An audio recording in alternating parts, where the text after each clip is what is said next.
Hello friends, আবার তোমাদের সামনে হাজির হয়েছি আমি স্বপন কুমার বিশ্বাস। তোমাদের আজকের ক্লাস 11-এর সেকেন্ড সেমিস্টারে যারা উঠছো তাদের জন্য এই ক্লাসটা ইম্পর্টেন্ট হতে চলেছে। এই ক্লাসটা তোমাদের কতগুলো জার্নাল এন্ট্রি তোমাদের সামনে এনেছি, কতগুলো ট্রানজ্যাকশান এনেছি। এই ট্রানজ্যাকশান থেকে তোমাদের প্রথমে জার্নাল এন্ট্রি, তারপরে হচ্ছে লেজার, তারপর ট্রায়াল ব্যালেন্স কীভাবে করতে হয় ক্রমান্বয়ে পরপর তোমাদের সামনে হাজির করব। বেশি কথা বাড়াচ্ছি না, আসল জায়গায় আসা যাক। দেখো, জার্নালটা হচ্ছে প্রাথমিক বই, লেজারটা হচ্ছে পাকা হিসেবের বই। জার্নালের যে ট্রানজ্যাকশানগুলো যখন এন্ট্রি করা হচ্ছে তখন সেটাকে বলা হচ্ছে রেকর্ডিং, আর লেজারে যে যখন সেটা পোস্ট করা হচ্ছে, ট্রানজ্যাকশানগুলো যখন আনা হচ্ছে জার্নাল থেকে তখন সেটাকে বলা হচ্ছে পোস্টিং।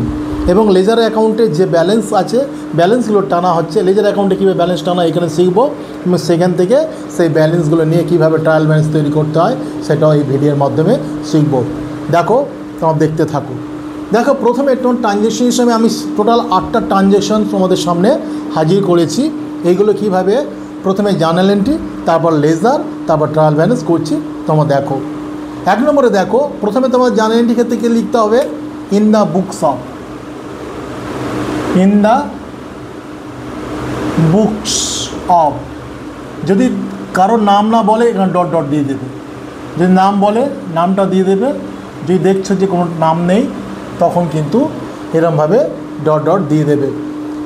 তাহলে জার্নাল এন্ট্রি প্রথমে ঘর কি ফরম্যাটটা কাটি, ফরম্যাটটা তোমাকে কাটতে হবে এটা এইভাবে। তোমাকে এখানে লিখতে হবে জার্নাল এন্ট্রি, জার্নাল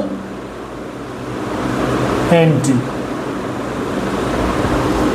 এইবারে 5টা কলাম তোমাকে তৈরি করতে হবে। প্রথম হচ্ছে ডেট, ডেট টানলে তারপর লিখবে পার্টিকুলার্স, তারপর লিখলে পার্টিকুলার্স। 2টো কলাম হলো। তারপরে লিখলে লেজার ফোলিও, অর্থাৎ জার্নাল থেকে লেজারে যাবে। লেজারে কোন পাতা এটা পোস্টিং হলো সেটাকে তোমাকে পাতা নম্বরটা দিতে হবে। তারপরে 2টো অ্যামাউন্টের ঘর,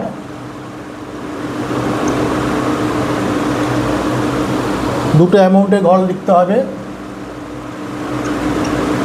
একটা হচ্ছে ডেবিট, একটা হচ্ছে ক্রেডিট। আমরা ইতিমধ্যে জার্নাল এর আগের ভিডিওতে আমি জার্নালটা কীভাবে করতে হয় শিখিয়েছিলাম। আশা করছি সেটা গোল্ডেন রুল অনুযায়ী তোমাদের জার্নাল এন্ট্রি ইতিমধ্যে তোমাদের নলেজে এসে গেছে। সেই নলেজের উপর ভিত্তি করে তোমাদের এই জার্নাল এন্ট্রিটা করতে হবে। এখানে কোনো তারিখ দেওয়া নেই।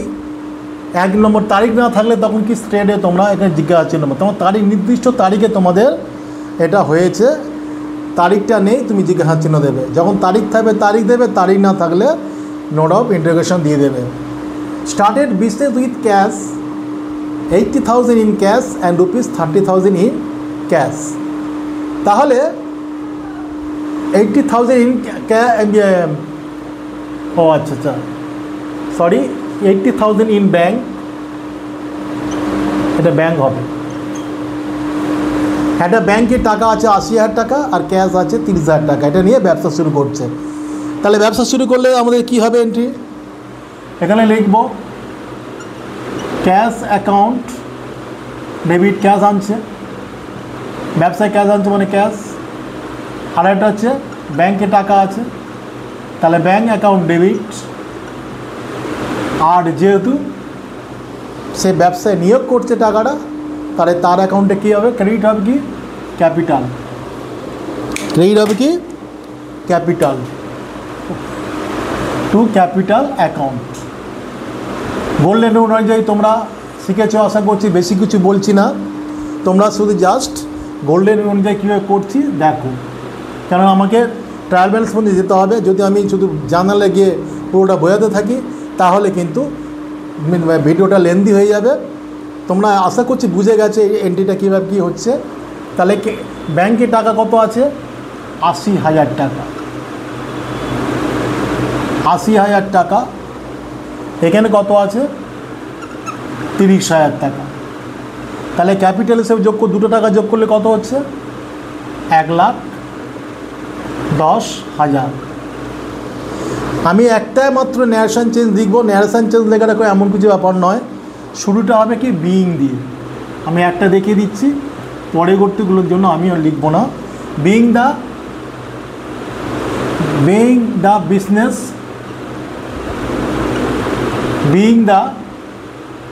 Business started with cash and bank। এইটুকু লিখলেই হবে। পরবর্তী আমি ন্যারেশন চেঞ্জগুলো লিখবো না, তোমরা লিখতে পারবে আশা করছো। কোন থেকে? সোজা জিনিস বিইং দিয়ে শুরু করা লেখা। এইবারে 2 নম্বরটা দেখো, পেড রেন্ট বাই চেক। চেকে পেমেন্ট করা মানে ব্যাংকের মাধ্যমে পেমেন্ট করা। তার রেন্টটা হচ্ছে নমিনাল অ্যাকাউন্ট। খরচা হলে তখন কী হবে? খরচা হলে ডেবিট হয়। তার রেন্ট অ্যাকাউন্ট ডেবিট। ব্যাংকের মাধ্যমে হচ্ছে টাকা চলে যাচ্ছে ব্যাংকে, চেকের মাধ্যমে রেন্টটা পেমেন্ট করা হচ্ছে, তখন সেটা কী হচ্ছে? To bank account. বোঝা গেল? গোল্ডেন রুলটা ভালো করে মনে রাখতে হবে, তাহলে পারবে। ব্যাংকটা ক্যাশ, আমার টাকা চলে যাচ্ছে, যেহেতু আমি রেন্ট করছি টাকা চলে যাচ্ছে, আর সম্পত্তি চলে গেলে তখন সেই অ্যাকাউন্টে ক্রেডিট হয় ব্যাংক। সেটা হচ্ছে 3,000 টাকা। সেটা হচ্ছে 3,000 টাকা। নেক্সট দেখো, ওই একই ডেটে bought goods from on credit from S N company ₹15,000। 15,000 টাকা এসএন কোম্পানি থেকে ধারে মাল কেনা আছে। বডের আরেকটা নাম কি? পারচেসড। আমরা অ্যাকাউন্টে যখন লিখবো বড অ্যাকাউন্ট নয়, বাই অ্যাকাউন্ট নয়, পারচেস অ্যাকাউন্ট। তাহলে কেনা হলে নমিনাল অ্যাকাউন্ট, এখানে গুডসের নাম বলেনি, তাহলে পারচেস অ্যাকাউন্ট লিখবো। তাহলে পারচেস অ্যাকাউন্ট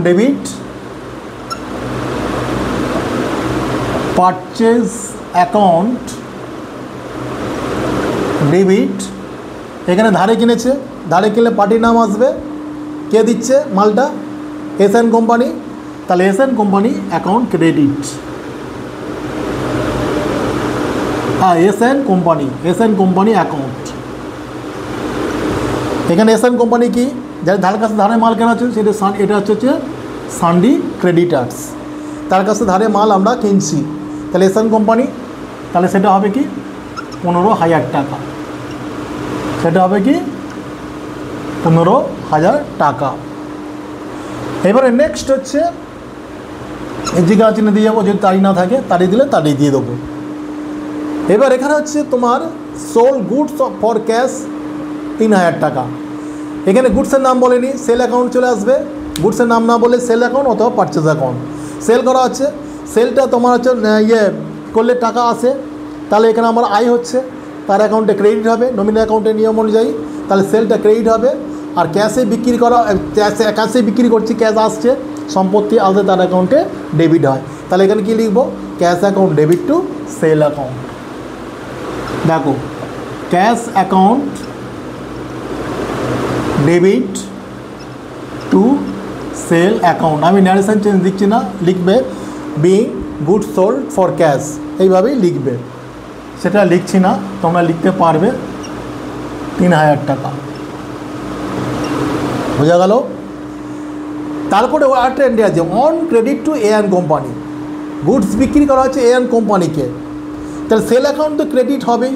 তার অ্যাকাউন্টে কাকে বিক্রি করছে? AN company. যাকে ধারে মাল বিক্রি করা হবে সে হচ্ছে সানডি ডেটার্স, সে পাচ্ছে মালটা, তার অ্যাকাউন্টে ডেবিট হবে। তাহলে এখানে কী লেখা হবে? A and company account debit to sale account debit to sale account. তাহলে এখানে ধারে মাল বিক্রি being good sold on credit to N company ₹5,000। এটা ন্যারেশন এইভাবে লিখব। তাহলে 5000 রুপিস 5000 লিখলে ডেবিট ক্রেডিট একই অ্যামাউন্ট হবে।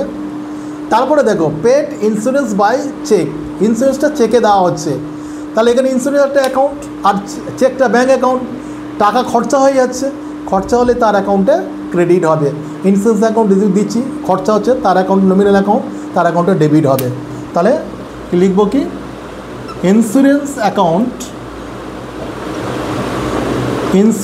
Account debit to insurance account debit to bank account, যেহেতু চেকে পেমেন্ট করা হচ্ছে। Insurance account debit to bank account কী হচ্ছে, কত টাকা, 250 টাকা। কত টাকা, 250 টাকা। কালিটা গেল কি, 250 টাকা। ঠিক আছে, ওর সঙ্গে আরেকটা এন্ট্রি আছে, বট স্টেশনারি ফর ₹100 ইন ক্যাশ। বটে উল্টো কথা পারচেস, তার স্টেশনারি কেনা হচ্ছে, স্টেশনে বলেই দিয়েছে ক্যাশে কেনা হচ্ছে, তাহলে লিখব কি stationery account debit to cash, stationery account debit to cash account. কত টাকা, সেটা হচ্ছে 100 টাকা।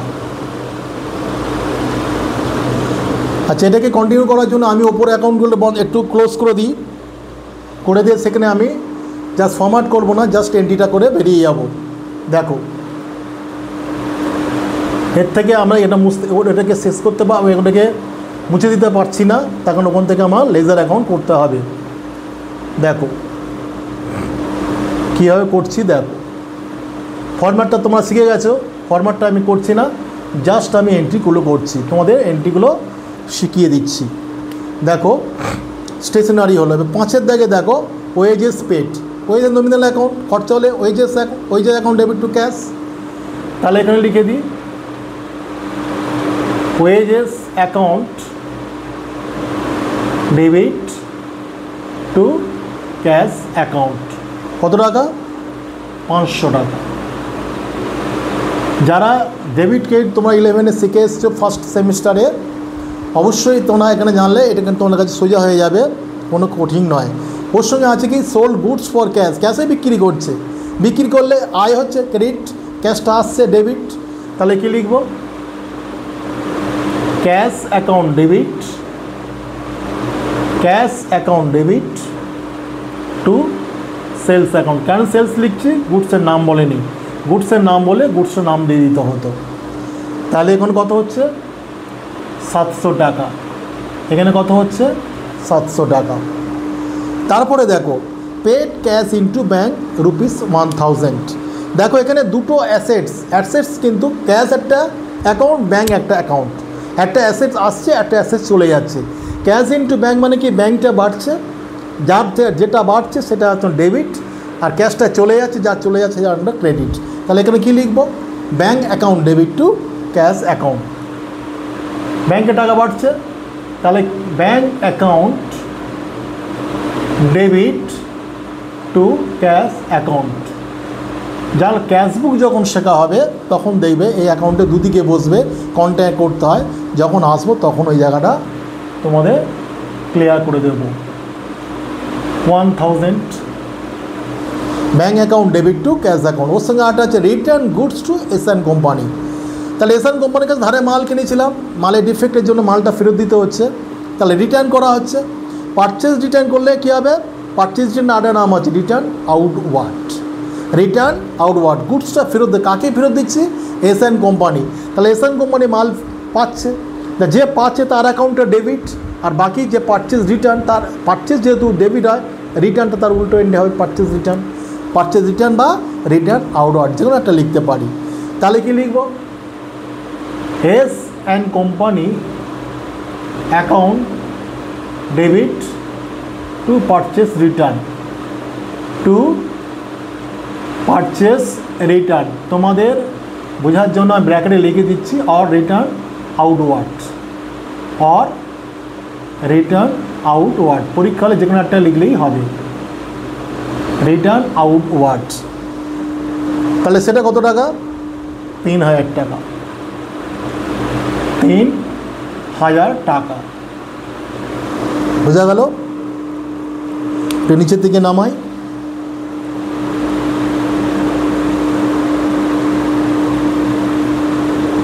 এইবার দেখো দুটো এন্ট্রি আছে, এখনও দুটো এন্ট্রি করছি। দেখো দেখো এখানে পেড বাই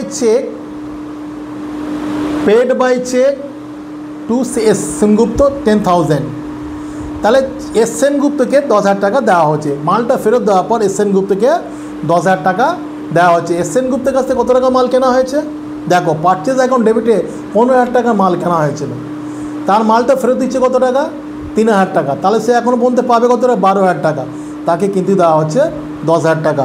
10,000 টাকা দেওয়ার পরেও তার কাছ থেকে তাকে আরও 2,000 টাকা দেওয়া বাকি থাকবে।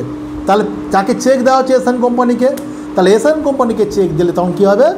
এসএন কোম্পানি যেহেতু পাচ্ছে, তাহলে লিখব কি? SN company account debit to, কিসে পেমেন্ট করা হচ্ছে? চেকে পেমেন্ট করা হচ্ছে বাই টু ব্যাঙ্ক। তাহলে SN company account debit to bank কত হচ্ছে? 10,000।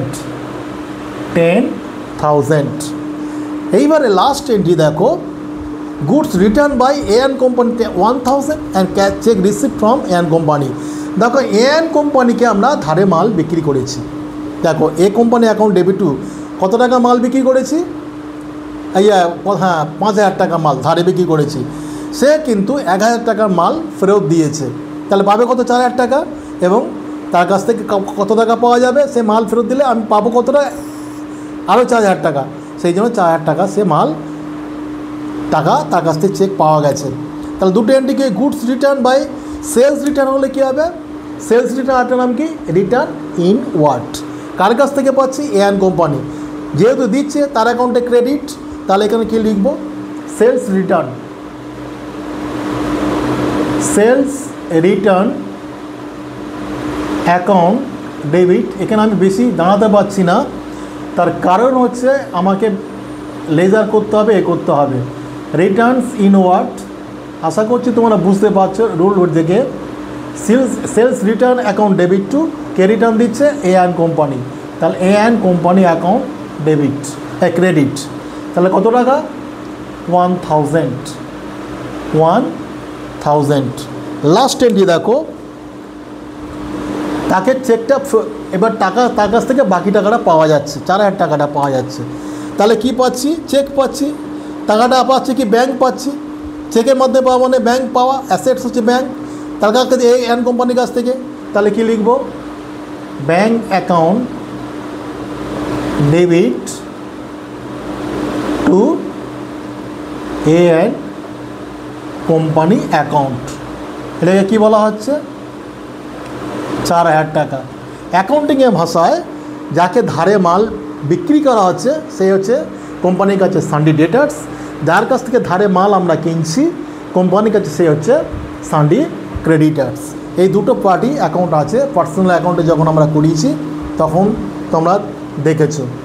এই হলো আমাদের টোটাল জার্নাল এন্ট্রি। এই জার্নাল থেকে এবার আমরা লেজারে যাব। তাহলে একটা অ্যাকাউন্টে ভাগ হবে। কী কী অ্যাকাউন্ট আছে? দেখো ক্যাশ অ্যাকাউন্ট আছে। তাহলে ক্যাশ অ্যাকাউন্টের আন্ডারে আলাদা ক্যাশ অ্যাকাউন্ট খুললাম। এবার ক্যাশ অ্যাকাউন্ট সংক্রান্ত কী কী ট্রানজ্যাকশন আছে সেগুলো আমরা পরপর বার করে আমরা লেজার অ্যাকাউন্ট টানবো। দেখো ক্যাশ অ্যাকাউন্ট এখান থেকে আমরা আগে যদি ক্যাশ অ্যাকাউন্টটা খুলি এবং প্রত্যেকটা দেখব যে জার্নালের দুটো ভাগ আছে। বাঁ দিকটা হচ্ছে ডেবিট সাইড আর ডান দিকটা হচ্ছে ক্রেডিট সাইড। প্রতিটি ক্ষেত্রে ডেট আছে। এখানে লিখতে হবে লেজার ফোলিও। যখন লেজার এন্ট্রি জার্নাল জেএফ লিখতে হবে জার্নাল ফোলিও। যখন আমরা জার্নাল করছি না লেজার ফোলিও লিখছি না, লেজারে কোন পাতাতে এটা আছে। আবার যখন আমরা লেজার ফোলিও করছি তখন কিছু লিখবো জার্নাল ফোলিও, কারণ জার্নালে কোন পাতায় আছে খুঁজতে সুবিধা হবে। এখানে জেএফ লিখতে হবে, তারপর লিখতে হবে অ্যামাউন্ট। তাহলে বাঁ দিকে লিখতে হবে ডেট, ডেবিট লিখবো ডেট জেএফ অ্যামাউন্ট রুপিস। ডান দিকেও তাই date J F amount rupees CR debit credit নির্ধারণ করব। আচ্ছা, এইবারে কিভাবে আমরা যাব দেখো।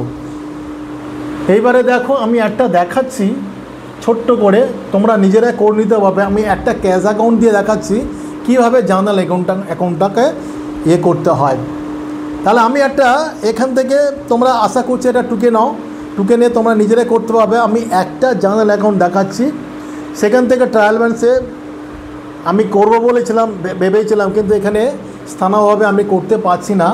কীভাবে জার্নাল অ্যাকাউন্ট থেকে ব্যালেন্স টানা হয় একটা দেখিয়ে দিই, তারপরে এর উপর ভিত্তি করে পরবর্তী ভিডিওতে অবশ্যই আমি ট্রায়াল ব্যালেন্সটা করিয়ে দেবো। এই ভিডিওতে ট্রায়াল ব্যালেন্সটা করবো ভেবেছিলাম, কিন্তু করছি না। তার কারণ হচ্ছে এগুলো করতে গেলে এগুলো সামনে লেজারগুলো, জার্নালগুলো সামনে রেখে লেজারগুলো খুলতে হবে, খুলে তার থেকে ব্যালেন্সগুলো টানতে হবে। সেই জন্য আমি কী করছি, একটা আমি তোমাদের লেজার অ্যাকাউন্টটা দেখিয়ে দিচ্ছি কীভাবে ব্যালেন্সিং টানতে হয়, তারপরে নিজেরা এগুলো খুলে নিয়ে তার ব্যালেন্স থেকে ট্রায়াল ব্যালেন্সটা কীভাবে করতে হয় পরবর্তী ভিডিও তোমাদের সামনে আমি হাজির করব। আজকের আমি তোমাদের সামনে একটা জাস্ট ক্যাশ অ্যাকাউন্টটা খুলে দেখাচ্ছি কীভাবে এটা করতে হয়। দেখো এখানে কোনো ক্যাশ অ্যাকাউন্ট নেই, এখানে কোনো ক্যাশ অ্যাকাউন্ট, হ্যাঁ একটা ক্যাশ অ্যাকাউন্ট আছে, এই পর্যন্ত আমি এটা করে দিচ্ছি, ক্লিন করে দিই, দিয়ে আমি তোমাদের ক্যাশ অ্যাকাউন্টটা শেখাচ্ছি কীভাবে করতে হয়। দেখো আশা করছি তোমার ঢুকে নিচ্ছ, এটা মুছে দিই। সরাসরি জার্নাল থেকে লেজার করা যায় এক্সপার্ট হলে, তবে আমি ক্যাশ অ্যাকাউন্ট একটা করিয়ে দেখাচ্ছি। তখন লিখবে কি, লিখবে ক্যাশ অ্যাকাউন্ট, ক্যাশ অ্যাকাউন্ট, দুদিকটি ফর্ম হবে, টি ফর্ম ধরে করাচ্ছি। এখানে ডেবিট, এখানে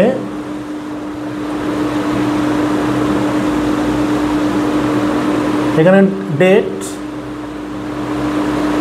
এখানে পার্টিকুলার্স,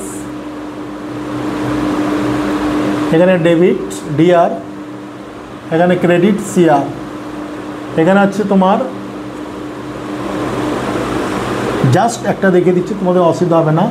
এখানে জে এফ, যেহেতু জার্নাল ফলো থেকে আসছে, জে এফ, এখানে অ্যামাউন্ট রুপিস, এখানেও তাই,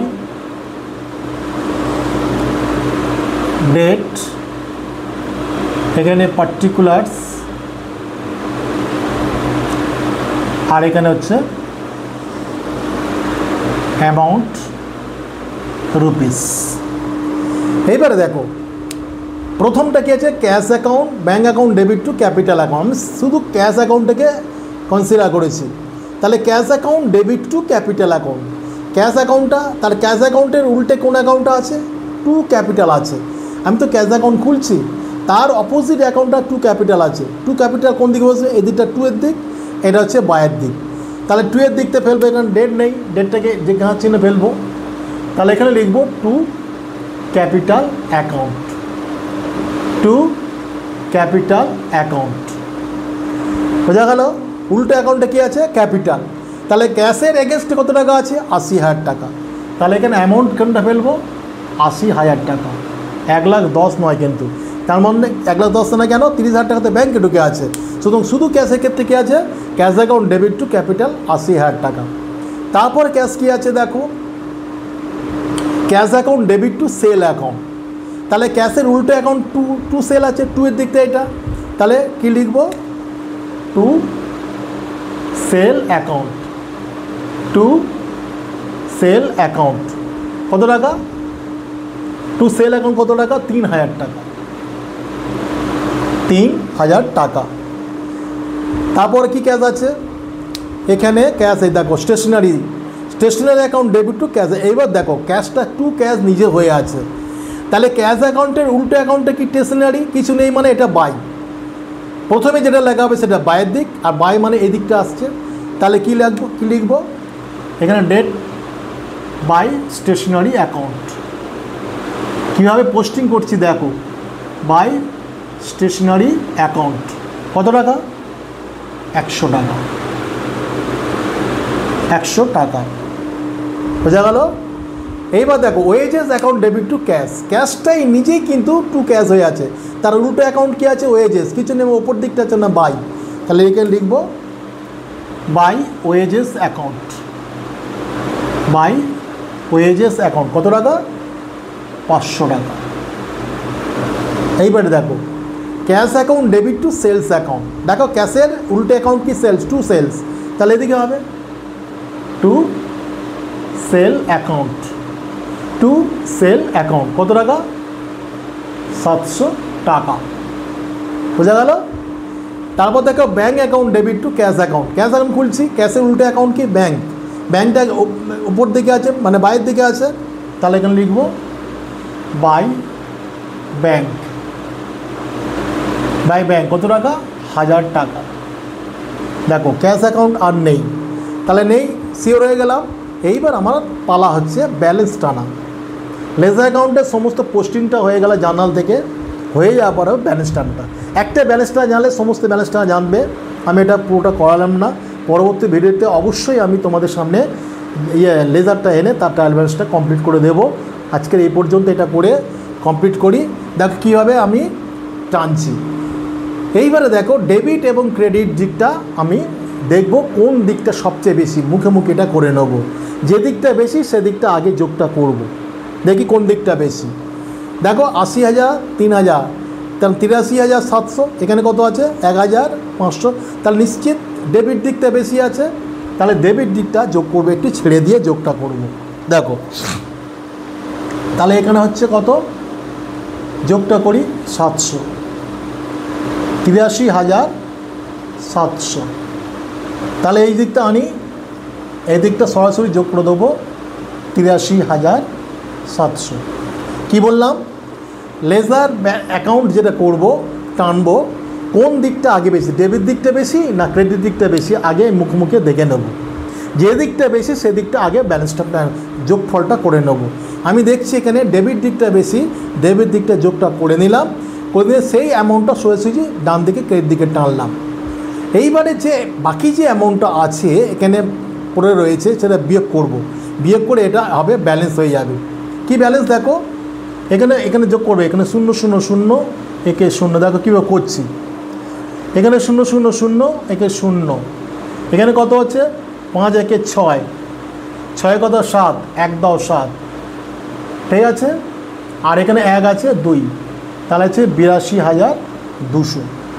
এখানে শেষ তারিখে হবে 31/12, ধরো আমি 31/12 ধরছি, 31/12/24 ধরো, এই তারিখে হচ্ছে, তাহলে ব্যালেন্সটা টানা হচ্ছে, এই ব্যালেন্সটা লিখব বাই ব্যালেন্স,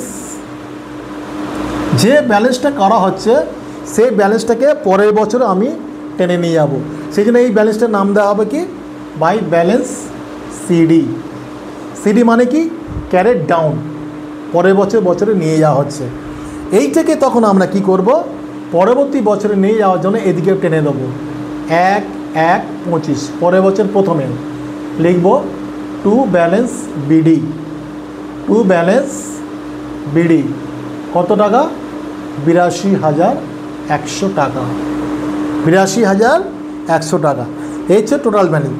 এইবারে হচ্ছে দেখো এই ক্যাশ অ্যাকাউন্টে কোন দিকটা বেশি হলো, ডেবিট দিকটা বেশি হলো আর ক্রেডিট দিকটা কম হলো, তাহলে যে ব্যালেন্সটা টানা হলো সেই ব্যালেন্সটাকে কী বলা হচ্ছে ডেবিট ব্যালেন্স।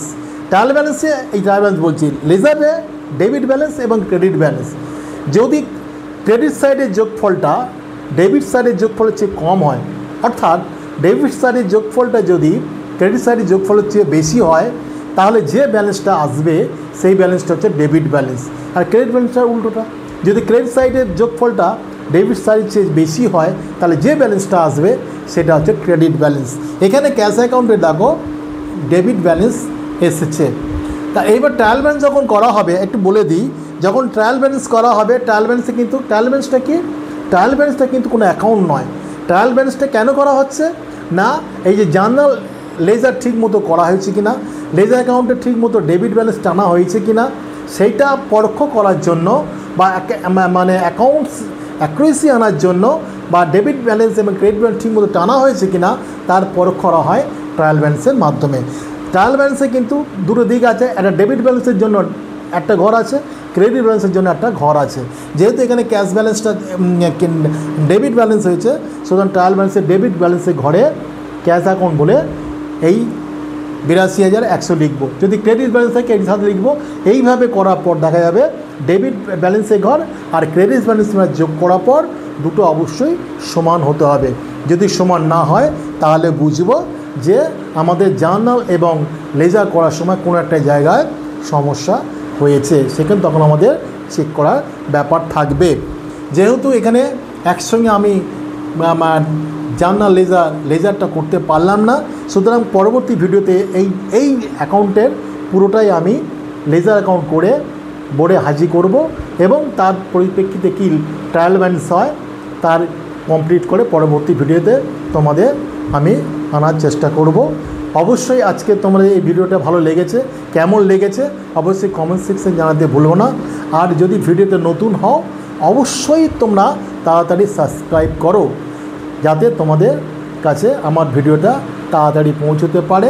আমি এইভাবে আকর্ষণীয় ভিডিও পরপর ছাড়তে থাকবো। আজ এই পর্যন্ত।